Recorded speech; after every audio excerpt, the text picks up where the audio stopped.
Well, let's go to the one and only Rachel Blevins, my RT America colleague, who joins us now. It's always a delight, but I always have to ask you, and I'm going to do it again, what on earth is Donald Trump up to? He's just raised $1 billion in investment for his social media company. I reckon he's going to clean up with that. He's going to sweep everyone else away. Is it real or is it braggadocio? Well, see, it's one of those things where you kind of have to really delve into the details of exactly what he's doing. Now, 1 billion is an impressive number. It's interesting because we don't really know where all that's coming from. His team hasn't quite said who these mysterious investors are. But maybe the Russians. Maybe it's Russia. Maybe it's in rubles. Maybe it's 1 billion rubles. You know, I'm surprised that that theory hasn't actually been put out there yet, George. You may think that someone from MSNBC or CNN is listening to this interview right now, and they're going to take it and run with it and make it Russiagate 2021 or some version of that. Yeah. Because when you look at what Trump is doing, what he's done is he wants to make this not just a social media platform, but he also wants to make it part of his company and then go public with it so that the average American can invest in it. Now, that's an interesting strategy. It's typically one that's used when someone already has a company that is providing a product that people know. And, you know, you think of Facebook, Twitter, that kind of thing. That makes sense that you would want to go and buy shares in their company. With Trump, we still don't know what this new Truth Social is going to look like. And they were supposed to roll out some sort of a beta invite-only version last month, and they didn't do that. So right now, yes, they say they have $1 billion in investments in it so far, but at the moment, it's really just an idea. We don't know what that platform is actually going to look like. And then on top of that, we also don't know how long Truth Social is actually going to be around, because what they're doing is they're making the same mistake that a website like Parler made earlier this year, where they come out with this new social media platform, but then they put it on the App Store. They, you know, rely on Google. They rely on Amazon Web Services in order to host their platform. Well, then what happens when Apple and Google and Amazon decide that they have violated their terms of services? They come in, they take it all down, and it doesn't matter if there's $1 billion behind it. At the end of the day, they are sort of the ones who run the internet, so to speak. That's a very powerful point. But there must be a way around that, mustn't there?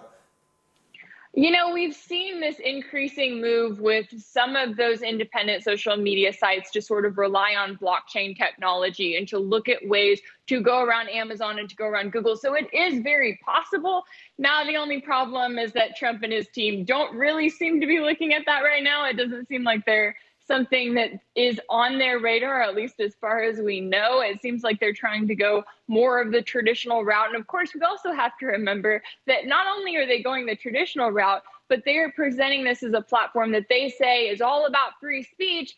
But the only problem is that you can't criticize its founder or the website itself. So the question is not just how long is this website up, but also how many people are actually going to join it and stay on it. And is it just going to become one of those things where it's only for Trump and his followers and it never really takes off and becomes the alternative that we all want and need to other sites like Twitter and Facebook? Now, our colleague Chris Hedges, I saw him speaking in New York in a video earlier today about the trial of Ghislaine Maxwell, something, again, we've spoken about before. Chris was pulling no punches. He was naming names. And it is a sordid litany of the, I was going to say great and the good. Few of them are great and almost none of them are good. But the rich and powerful.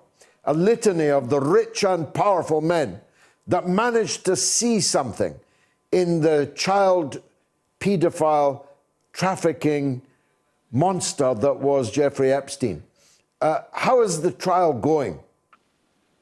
Well, it's going, and I give kudos to Chris Hedges for actually standing there and calling out those names, calling out the people who were associated with Epstein, because right now what we're watching is we're watching a trial that's unfolding, and it's very clear what Ghislaine Maxwell's defense is trying to do, because we heard from her before the trial even started. She said, A, she wasn't going to get a fair trial, and then she said, B, that she was being tried for Epstein's crimes. And that's exactly what the defense has tried to do, is try to say that Ghislaine Maxwell is the original victim of Jeffrey Epstein, that she wasn't a part of any of this for her own free will, that she was just going along with what he tricked her into. And I mean, it is the most ridiculous thing that I have ever heard, paying any attention to not only what Ghislaine Maxwell has done, what she's been accused of doing. And you see in all of the photos that we've seen of Epstein and all of these powerful people, Ghislaine is right there next to him. And to think that in any world that she was just going along with it and that we should feel sorry for her because she was just some socialite who got tricked into this is truly insane. And especially, I hope that this will be a case where we get to hear more and more of the testimony from the women who were abused by her as children, who tell the stories of how she groomed them, how she herself abused them, and how she got them stuck in this world of being sex trafficked as children. But a lot of that really does remain to be seen. And it also, makes the media coverage even more and more important of it, because so far we've continued to see this narrative of, oh, poor Ghislaine, she just got sucked into this and we should all feel sorry for her for what she's going through right now. Now, unemployment amongst the Cuomo brothers is now 100%. The governor of New York was forced to resign, and now his brother, the CNN presenter, commentator, man with his own show, apparently the world his oyster, he's been sacked effectively immediately. Can you tell us why? Yeah, CNN came out with kind of an interesting statement on that one. And originally he was suspended, and they claimed that it was because he helped out his brother during the scandal that we saw Andrew Cuomo go through when he was the governor of New York. Now, none of this scandal was, of course, about all of the elderly people in nursing homes who he left to die of COVID last year. And instead, it was about a number of other things involving him and inappropriate contact with women, especially his staffers.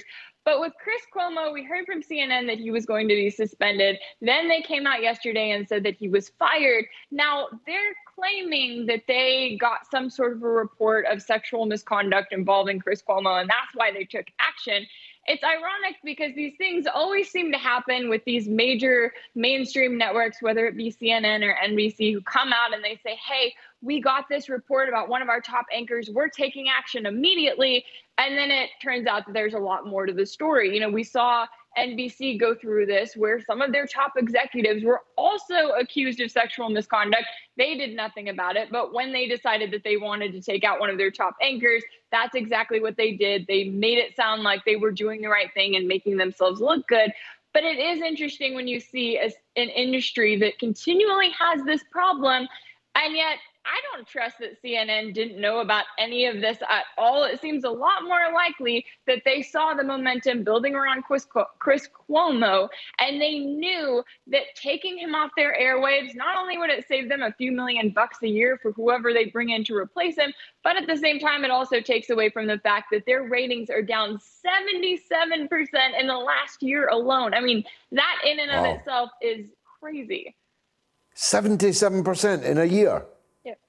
Yeah, exactly. And it goes to show, sure, they lost their favorite person to talk about, which of course was Donald Trump, but it also goes to show just how much they were talking about Trump and obsessing over him and making him the focal point of their coverage. Well, they lose him, and now people suddenly don't want to watch anymore.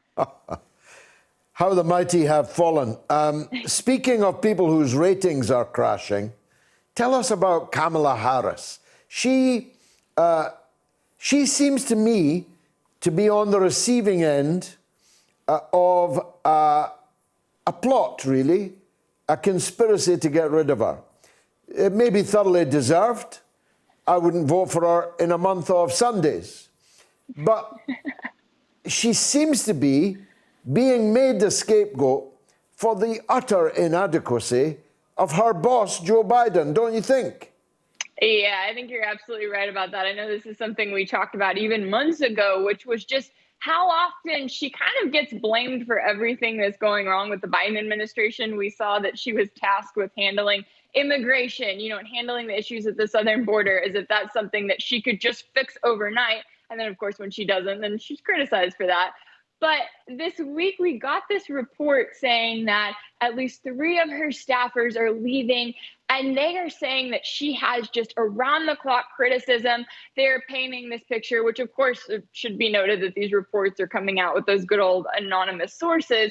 But the reports that are coming out about her staffers leaving are saying that, they would make her files for her to read, to know what was going on each day. They would give her these briefings and she wouldn't read them. And then she would come back and be mad when she wasn't properly prepared. So they're painting a picture not only of someone who is not able to fulfill her job, but at the same time, they're painting this picture of someone who is hard to work with, who they don't want to be around, and they really don't want to be the next Democratic nominee to run for the president of the United States.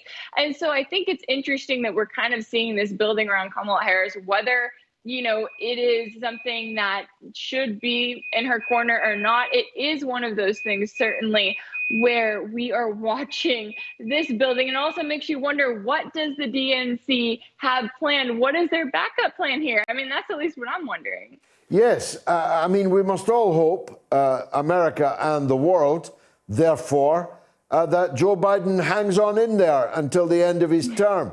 But, if I was a betting man, I kind of am on politics, I really wouldn't put any money at all on him lasting until 2024. As I look at him and observe his cognitive decline, to put it politely, I would say that Kamala Harris will be the president of the Western world sooner rather than later.